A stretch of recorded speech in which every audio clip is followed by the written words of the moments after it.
Hello, Renegade marketers. If this is your first time listening, welcome. And if you're a regular listener, welcome back. Before I present today's episode, I am beyond thrilled to announce that our second in-person CMO Super Huddle is happening November 6th and 7th, 2025 in Palo Alto. Last year, we brought together 101 marketing leaders for a day of sharing, caring, and daring each other to greatness. And we're doing it again. Same venue, same energy, same ambition to challenge convention with an added half day strategy lab exclusively for marketing leaders. We're also excited to have Trust Radius and Boomerang as founding sponsors for this event. Early bird tickets are now available at cmohuddles.com. You can even see a video there of what we did last year. Grab yours before they're gone. I promise you we will sell out, and it's going to be flocking awesomer.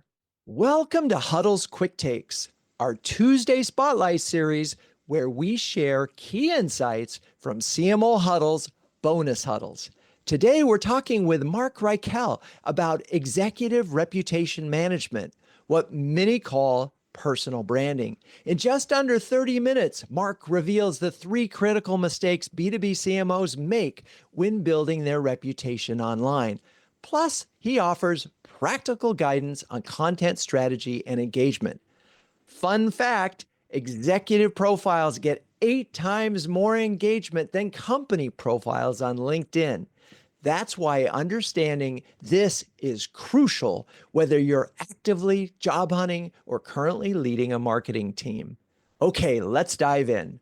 Hello, huddlers. When I speak to CMOs who recently found themselves on the bench, or as one member of the transition team called it, fun employed, they have 2 consistent regrets. First, they wish they had invested more time building and maintaining their personal networks. You don't want to be calling people for the first time in 5 years when suddenly you're out of work. And second, they wish they had spent more time establishing and supporting their personal brands. Needless to say, we spent a lot of time in the transition team talking about personal branding and how it can help enhance the appeal of CMOs to prospective employers.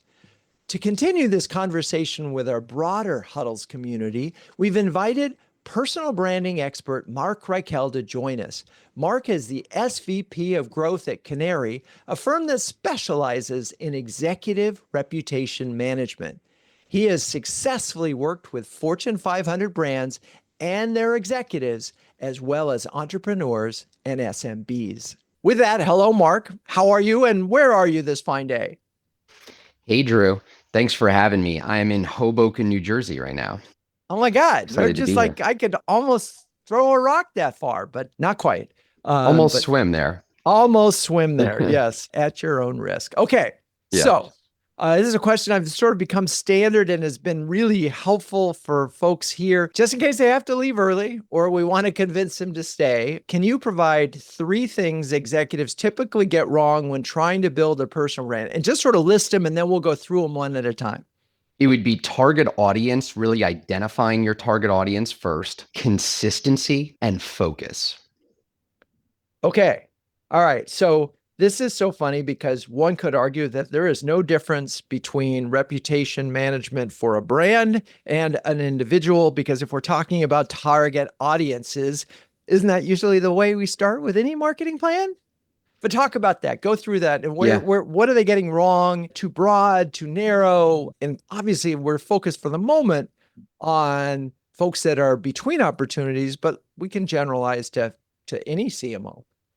Absolutely. So what we typically will find is that there's not enough thought put on the target audience. And so a lot of times it can really be too broad. And when you're a CMO or a senior executive of any kind, you certainly want to cultivate a large audience, but you really want to make sure it's the right audience. And particularly if you're a CMO in transition too, you want to think about maybe different types of audiences that you wouldn't normally think about if you were CMO of an organization, like executive search leaders and recruiters as well. What we typically find is there could be several audience segments that are valuable for executives. And there's the broader, executive community in a sense. So other CMOs and relevant marketing leaders and C-suite, CEOs, chief digital officers, COOs, so other relevant C-suite. Then there's also board members as you look to maybe attract board or advisory roles, or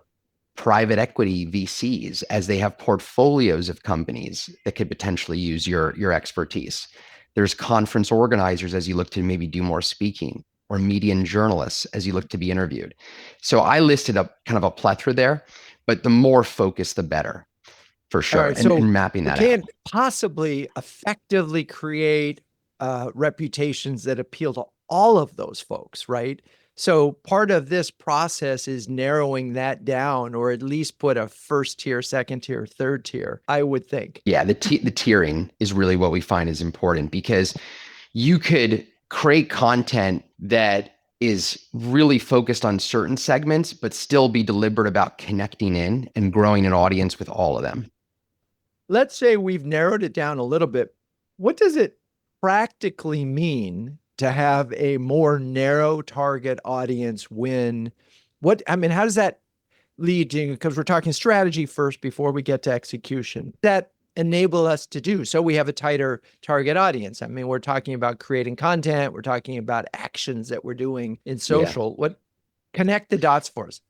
Yeah. So one is you want to make sure that you're creating content that's going to actually engage the right audience, the target audience that you identify. So when you have that target audience very clear initially, it really helps with understanding what type of topics and content you're going to be creating so that it's really interesting and engaging to that audience. It also helps you understand who you should be deliberate about in terms of commenting and connecting in with in general. You may have a system where you're going to engage with X amount of people per week, or connect in with X amount of people per week. And you want to make sure that there's focus on that, and that it's very systematized. So it's not taking a ton of your time. Whether you're full-time, on the job, or you're, looking for an opportunity, there is a limited number of hours in the day. So talk a little bit about, as you work with folks, what is a reasonable number of people to try to engage with on a weekly basis?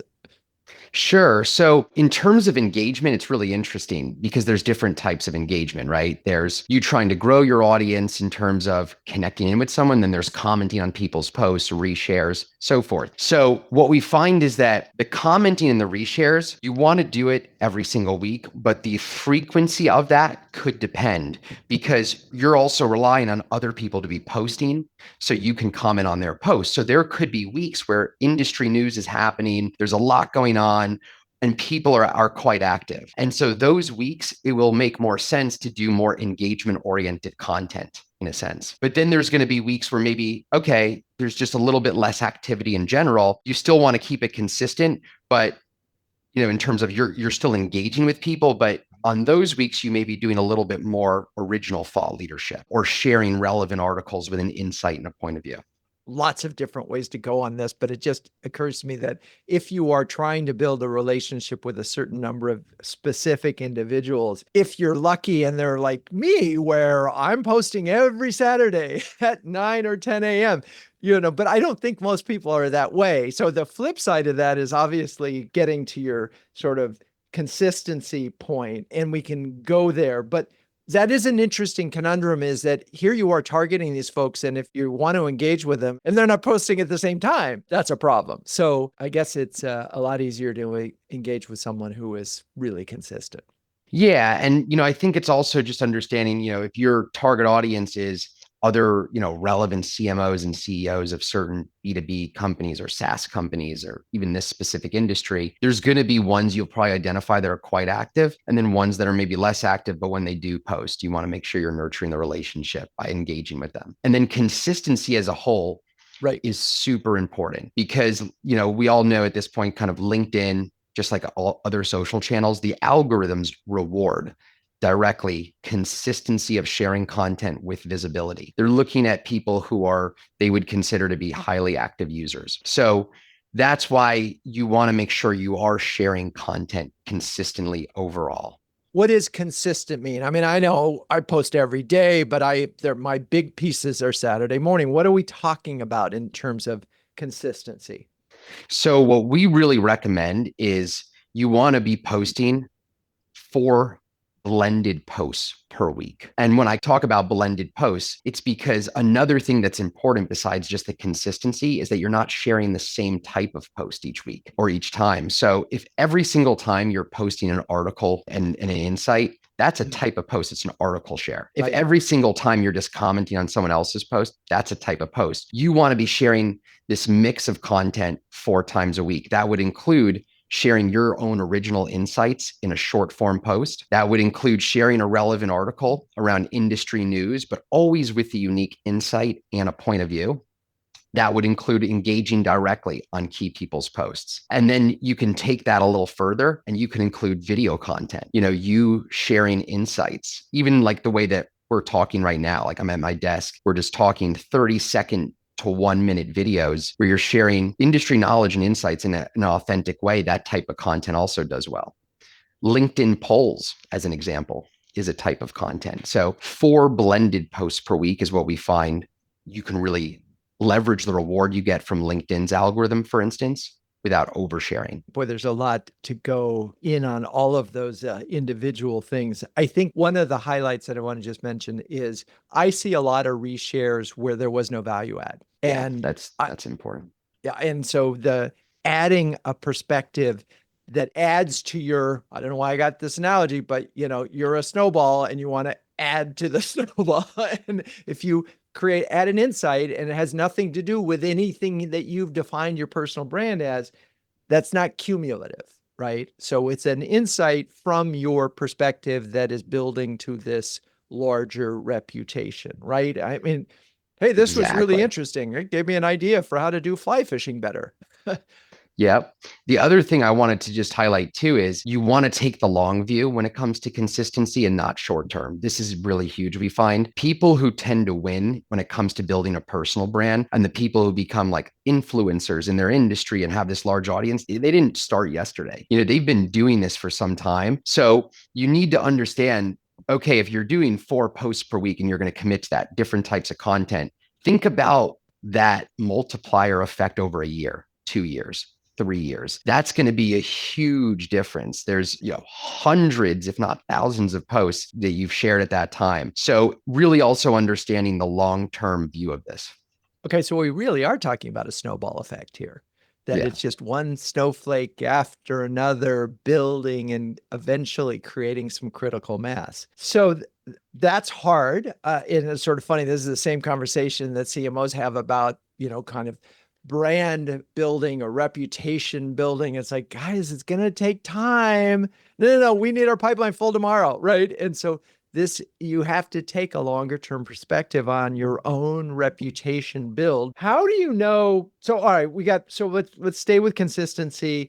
We've got the types that we've talked about. And then, we talked target audience consistency. I don't feel like we've really gotten focused on focus very well. So what did you mean? Yeah. So with focus, I mean that what we do find also is that a lot of executives now, they will tend to post about so many different things. And so it's really hard for people to understand what they're known for. And so what we always recommend is identify really no more than 3 key topics, 3 core themes. Now, there could be subtopics within these kind of 3 core themes or 3, we call them content pillars, but no more than 3 content pillars so that all the content you are sharing is teeing up to one of those 3. And sometimes that could even be 2 pillars. In certain situations, you'll even see it's 1 pillar, but no more than 3 core topics. And that gives you a really good framework to create content that does not go outside of those topics, but you could still hit on subtopics within them. Yeah, And I can give an and example too. and that creates its own challenges too, because like I've kind of iterated on that. Okay, right, and so they have to be broad enough that you can keep creating content. So, Like practically future of speaking, B2B marketing, that could be that's very broad, right? Future of right? B2B marketing, as an example. There's a lot of things changing within that. There's AI, there and marketing technology and consumer insights and data. And so it's like there's quite a few things you can hit on, but the overall theme is you are a leader and building a leading voice when it comes to the future of B2B marketing. A big question is, so I'm a full-time CMO. I've got a big demanding job. I barely have time to say hello to my family and breathe, let alone eat lunch. And what you're describing 4 times a week, highly thoughtful, there's got to be a certain minimum number of hours required to do this over time. I mean, talk a little bit about just, yeah, I mean, obviously you guys do this for executives, but how many Yeah. hours are we talking about to sort of get this flywheel moving, that the snowball started? I would say when it comes to hours, it can depend. I mean, one of the biggest reasons we've been around for about 13 years is because a lot of executives and CMOs don't have the time to do this. So, it can kind of depend on your industry, how niche it is, how broad you're going. But to do it yourself in a meaningful way, I would say it could be anywhere from, 1 to 2 hours to 4 hours, a week, depending on how much time you want to dedicate to it, the systems that you have in place. And that's part of the reason, that we've kind of built our solution, is because that's, I'd say, a huge problem that we're solving for. It can really range. It's hard for me to say this is the exact amount of time you want to dedicate, because it can depend quite a lot if you're in a super niche technical industry versus much broader. So let's just put 4 hours on the table for a Yeah. second. So, over the course of the year, that's 200 hours. And what I'm wondering is, what's a realistic, so I've done this, what should I be thinking about from a measurement standpoint and ROI standpoint? I mean, because I could have spent that 4 hours a week just on the business, nose to the grindstone, helping the business grow. I'm taking that time away from something. So I need to be able to rationalize to myself or to the company that this is worthwhile. Yeah. So, it's one of those things where there's going to be a few benefits in terms of like overall outcomes. One is you need to invest in your personal brand, your overall career. This is going to ensure that you're staying top of mind, highly relevant, and you could have specific goals like, I want to attract board advisory roles. I want to attract my next role. I want speaking engagements, media and journalist interviews. And there's a way to tie in those outcomes to your overall strategy, business development for sure. However, what you want to do again is you want to look at it in the long term. So if you've been doing this over the course of a year, let's say 1 year, you've been doing it consistently, outline before what those few ideal outcomes are. And of course, there's social media outcomes, right? Like follower growth, engagement, reach. And that's something that's also, of course, quite important to track. But now we're actually talking about business outcomes or personal goals and outcomes. Identify those. If after a year you haven't come close to achieving any of those personal,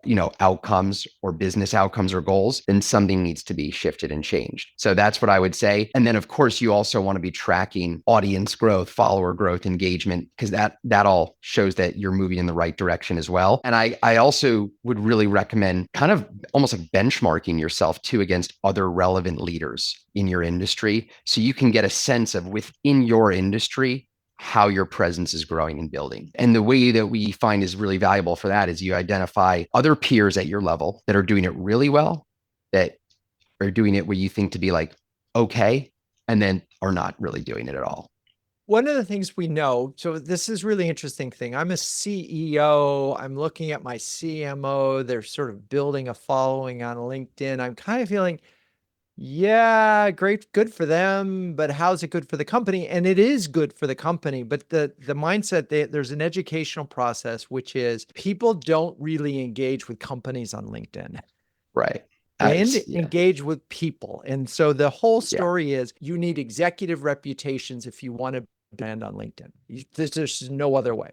Totally, totally true. And I mean, LinkedIn's even put out, there's a lot of studies they've put out. The most recent one I saw was executive profiles, individual profiles get 8 times more engagement than that of company and brand profiles. Hey, I got to repeat that. Wait, individuals get Yeah. 8 times the engagement that a company does. Yeah. And to be honest, I know it's 8 times, but I could have sworn I saw one more recent that was 12 times. But let's just go with 8, just in case. Yeah, I mean, if I look at the engagement of a post, the same exact post on CMO Huddles as LinkedIn profile versus mine, it's probably 30x. Yeah, totally. And It's to your point, Drew. It's what you said. People want to follow other people. They want to hear from other people. They want to hear from industry leaders and experts versus company and brand profiles. And especially if you're trying to engage us decision makers and a senior audience, they're way more likely to engage with the key leaders versus a company and brand profile. Right. And this isn't just about you, the marketer, building your profile. This is you understanding how to build it and experimenting to do it so that you can do it for your CEO, assuming they're game. You can do it for their, or you can hire a firm like Canary to do it for some person so that you are established as thought leaders in the industry. And it's hard to be a thought leader if you have no followers. Totally. And then the other way we find it's a great way to scale thought leadership for your company because you now have multiple channels sharing content, right? You have the company profiles that are sharing, more like branded content. Then you might have several executives that are sharing content and thought leadership around the mission of the company and trends and insights, but also sharing content around their specific area of expertise. So you build vertical thought leadership for the company. So now the company could be known not just for the specific product or service, but also as a digitally innovative company because this person who's a leader on digital transformation or this person who's a leader when it comes to customer experience. So you can scale that thought leadership. And if you're a smaller company and you're competing in a space where there's huge companies, you can actually really help shift the perception of your voice in the industry through leveraging the executives. You can be perceived as more influential than you might, your market share might justify, which makes a lot of sense. I want to talk about the thing I notice a lot of CMOs do is they share a lot of content that comes from the brand. And that content is very product focused and it's very, hey, we just announced our new blah, blah, blah. Or we have a webinar coming up on this. And there's no insight, there's no value add. It's just, I'm a shill for my company. Here's something that they said. And then I'll see it 5 days a week. Yeah. I think I have a feeling that's probably not a prescribed way of growing your personal brand or even helping the company for that matter. Yeah, no, and you actually used a word that I've used too, which is the word like shill. And I think that's the perception is you need to have a balance there because especially as a CMO and even as just a senior executive, you do want to share company insights and initiatives at times. But what we usually say is like 70 to 80% should be focused on thought leadership and insights where you're adding value to your audience. And that can tee up to the mission of the company and the industry, but it shouldn't be sharing a company specific post, especially with no insight. So then 20 to 30% of the content you share, I would say be company specific. So it doesn't just look like you're an advertisement for your company and it's not genuine. It's not authentic. And, we'll talk about authenticity too. Well, and I just want to build on this for a second because there's a difference. Like when I see a CMO posting, hey, we just had our customer conference and there's a picture or they're thanking the team and there's a picture of the conference or there's a picture of the CMO with a couple of customers or those do great. Yeah. And it's funny because it's like you're with people, you're showing a picture. It feels very authentic. It feels very real. So I'm not saying you can't post and share stuff about your company, but it's like, what makes it personal to you? What makes it part of your brand? And how are you bringing value to your community through this share? And I don't think that filter is used very often. Yeah. And I think to your point before, you always want to be adding an insight and a point of view and adding something to a reshare. And then as CMOs, you can do what most CMOs do best, which is tell a story. And that should go through, I think, all the content is tying it back through a good storytelling way to personal experience or insights. The other interesting thing, because you highlighted they're at a conference with their team, we've done some research and we found that images with people in them do better. So if you have images with people in those images, it does better than just a product. So there's certain little things there that make a big difference in terms of engagement. Also, if you're sharing an image, sharing a post with your team at the image, you're probably tagging your team in it and they're getting notified, they're engaging, then their audiences are seeing it. So you're going to get more overall engagement typically. But it's really important that you think through the company content that you're sharing, that it's not an overwhelming amount of just branded content with no insight or tying back to, anything personal that you can add to it.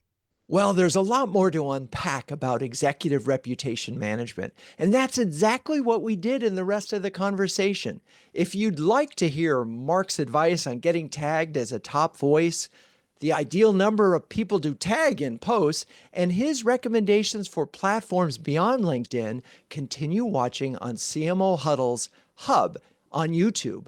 We've included a time-stamped link in the episode description that picks up exactly where we're ending now. To hear more from Marc, I highly recommend connecting with him on LinkedIn or visiting Qnary.com. That's Qnary.com. And if you want to participate in future bonus huddles and you are a senior marketing executive, visit CMOhuddles.com to join our free starter program. I'm Drew Neiser, and we'll be back with another Huddles Quick Take very soon. Renegade Marketers Unite is written and directed by Drew Neiser. Hey, that's me. This show is produced by Melissa Caffrey, Laura Parkin, and Ishar Cuevas. The music is by the amazing Burns Twins, and the intro voiceover is Linda Cornelius. To find the transcripts of all episodes, suggest future guests, and learn more about CMO Huddles or my CMO coaching service, please visit renegademarketing.com. I'm your host, Drew Neiser. Until next time, keep those renegade marketing caps on and strong.